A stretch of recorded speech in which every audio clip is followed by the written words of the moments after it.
Welcome to tonight's video. Turn off the lights. Put in your headphones and settle in. Because what you're about to hear is an unsettling Reddit report from an unknown user about an ominous, unexplainable experience at a bus stop in the middle of the night. I don't usually post things online. And definitely not stories like this. But I can't stop thinking about what happened to me a few nights ago. It's one of those things that feels too sharp in your memory to be a dream. Too specific to be written off as exhaustion. But when I try to explain it, I feel like I sound crazy. I keep asking myself if I imagined it. But every detail keeps coming back to me. And I can't shake the feeling that something wasn't right about what I experienced. For context, I work graveyard shifts as a security guard. The job is boring, lonely, and repetitive. But it pays the bills and I don't mind the quiet. Most of my nights are uneventful. Sitting in a booth, watching cameras. Doing rounds once an hour. And occasionally shooing away someone who shouldn't be there. The worst part of the job isn't the work, it's the schedule. I clock out at about 3 in the morning. Which means I'm usually driving home between 3:15 and 3:30 a.m. The city feels different at that hour. The neighborhoods that are busy and loud during the day are hushed and empty. The roads stretch out long and quiet. And the only people you ever see are drunks stumbling home or cops sitting in lots with their lights off. It's usually peaceful. That night, though, it didn't feel peaceful at all. I was about 10 minutes from home when the engine gave out. First there was a little hiccup, like it choked on something. Then it sputtered again, louder this time, and finally cut off completely. I managed to guide it onto the shoulder, under a flickering streetlight, and came to a stop. When I looked around, I realized I'd broken down right next to a bus stop on 7th and Willow. Not where you want to be stranded at 3:30 in the morning. I swore under my breath, put on my hazards, and grabbed my phone. Roadside assistance said it would be 45 minutes. So I leaned back in my seat and tried to get comfortable. That's when I noticed how quiet it was. If you've ever been outside that late, you know the background sounds, crickets. Maybe a dog barking far off. The distant hum of cars on the highway. But here, parked at that bus stop, it was dead silent. No crickets, no wind, nothing. Just the faint buzz of the streetlight above the bench. It was so unnaturally quiet that I turned down the volume on my phone. Because the sound of the music I was playing felt too loud. I kept glancing at the bus stop across the street. Just a regular shelter, glass walls, a bench, a glowing route sign. I'd driven past it 100 times but never really noticed it. But the longer I sat there staring at it, the more it drew my attention. I can't explain why. I was staring at the shelter when I noticed headlights approaching down the street. At first I thought it was just another car, and my first reaction was relief. Maybe it was a cop making rounds. Maybe someone I could flag down if my battery went completely dead. But as the lights came closer, I realized it wasn't a car at all. It was a bus. At 3:30 in the morning. I sat up straighter, staring. I was almost certain buses in my city don't run after midnight. In all the years I've been driving home, I've never seen one this late. But sure enough, it slowed and pulled right up to the stop like it was on schedule. The route number glowed on the sign above the windshield, Route 46. East Loop. I'd never heard of that one before. The doors opened with a long hydraulic hiss. The inside lights were on, cold fluorescent white spilling onto the pavement. I could see the driver, uniformed, cap low, hands fixed on the wheel. Rows of empty seats stretched back behind him. I remember thinking, maybe I was wrong. Maybe there are late-night runs I've just never noticed. I pulled up the transit app on my phone to check. To my surprise, Route 46 popped right up. According to the map, it was headed toward the east side, with a stop not far from my house. I stared at it, weighing my options. My car was useless, the tow truck was half an hour away. And it was freezing outside. Why not? At least I'd get closer to home instead of sitting there in the cold. So I locked my car, shoved my phone in my pocket, and crossed the street. The moment I stepped onto the bus, I noticed the smell. Not bad, not dirty, but strange. Like wet concrete, the way a parking garage smells after it rains. The second thing I noticed was how spotless it was. No scuff marks on the floor. No wrappers tucked under seats. No graffiti, not even ads on the walls. Just blank panels and polished metal. I tapped my card on the reader. It beeped, but the driver didn't move, didn't look at me, didn't say a word. He just stared ahead, stiff, like he'd been locked into that position. I walked down the aisle and sat near the middle. The fluorescent lights buzzed faintly above me.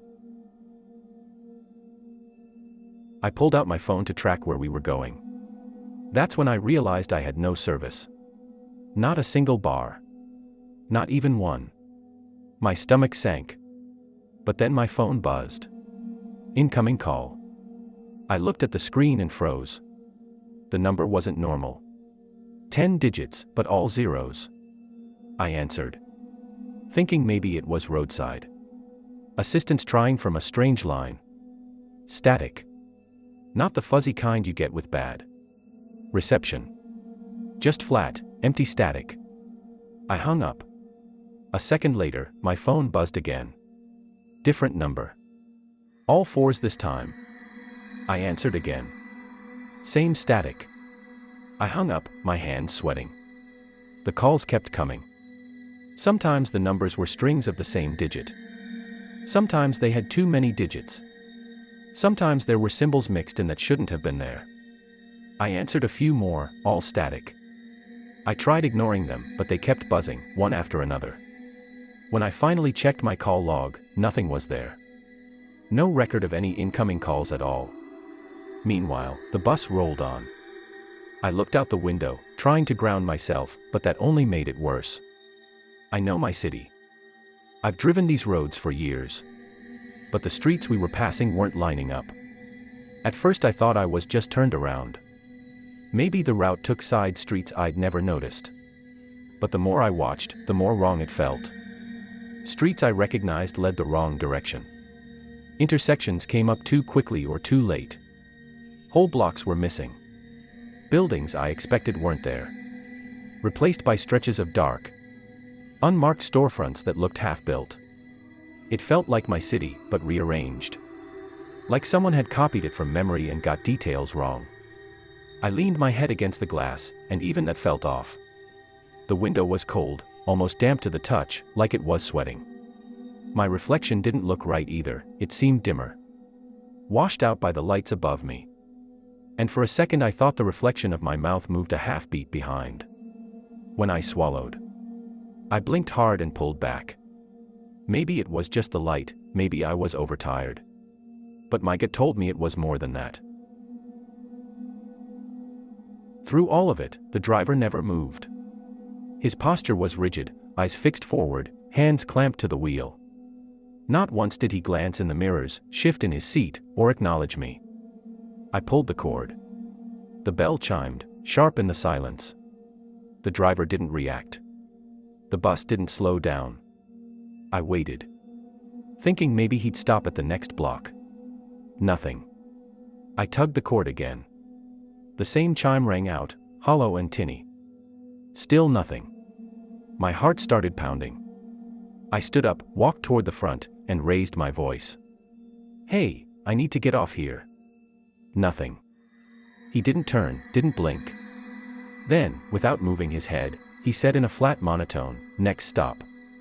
That was all. I froze, staring at him, then backed away and sat down again.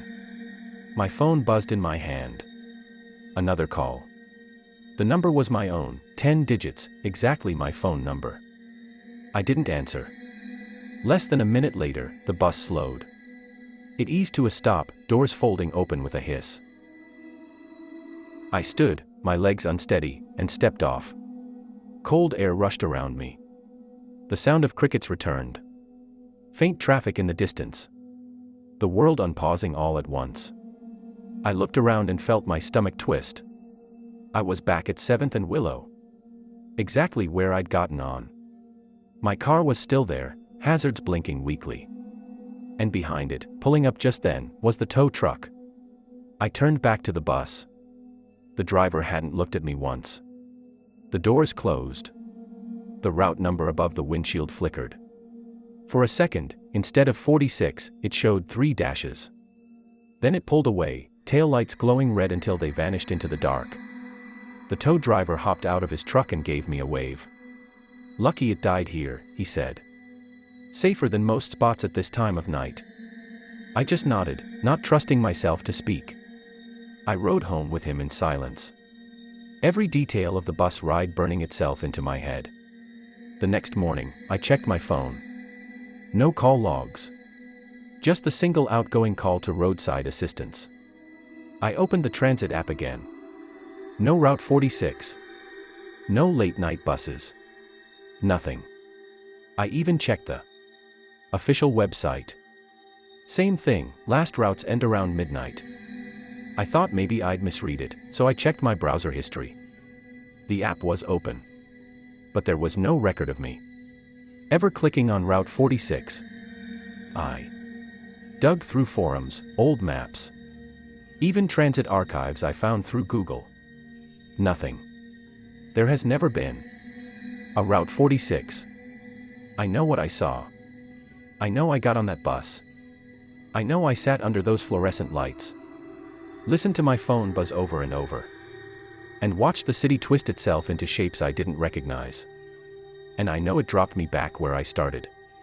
My shoes had a faint layer of grit on them when I woke up later, like dust from a construction site, even though I'd only stepped from my car to the bus and back. I couldn't explain that either. Maybe it's all coincidence. Maybe I was overtired, maybe my brain filled in gaps. Maybe the calls were a glitch. But none of that explains why the tow truck arrived minutes later as if no time had passed. Or why the bus left me exactly where it picked me up. I haven't taken that street since, and I don't think I ever will again.